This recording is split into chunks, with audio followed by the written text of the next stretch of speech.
ஹாலிவுட்டின் mass hero Vijay விரைவில் அரசியலில் களமிறங்க உள்ளார்.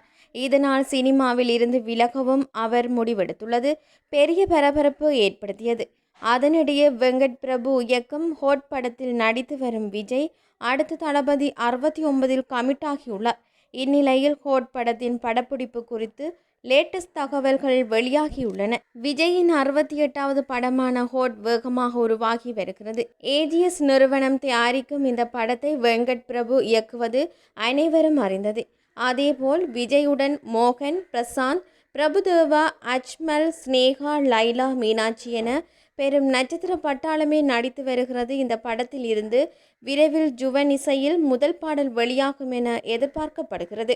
லியோ ரிலீஸுக்கு முன்பே ஹோட் ஷூட்டிங் தொடங்கிவிட்டது குறிப்பிடத்தக்கது.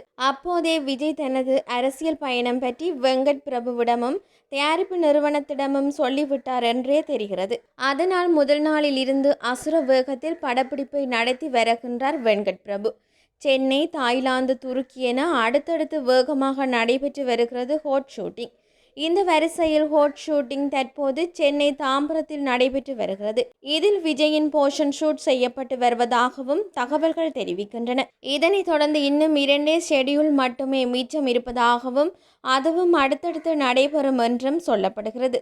அதன்படி மார்ச் இறுதி அல்லது ஏப்ரல் முதல் வாரத்தில் ஹோட் படப்பிடிப்பு முடிவுக்கு வரும் என எதிர்பார்க்கப்படுகிறது. ஹோட் ஷூட்டிங் முடிந்த பின்னர் தான் தளபதி 69 அப்டேட்டை வெளியிட விஜய் முடிவு செய்துள்ளாரா? இந்த படத்தை இயக்கவுள்ளது வெற்றிமாறனா அல்லது த்ருவிக்ரமா என்பதும் இன்னும் உறுதியாகவில்லை.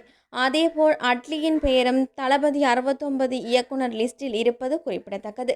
இதனிடையே ஹோட் படத்தை விஜய் என்ஜாய் செய்து நடித்து வருவதாக நடிகர் வைபவ் கூறியுள்ளார். மேலும் இந்த படம் கண்டிப்பாக பிளாக்பஸ்டர் ஹிட் அடிக்கும் எனவும் உறுதியாக தெரிவித்துள்ளார். ஆக்ஷன் மூவியாக உருவாகி வருவதாக சொல்லப்படுகிறது. இதில் மறைந்த கேப்டன் விஜயகாந்த் AI டெக்னாலஜி மூலம் ஒரு சில காட்சிகளில் நடித்துள்ளதாகவும் தகவல்கள் வெளியாகின.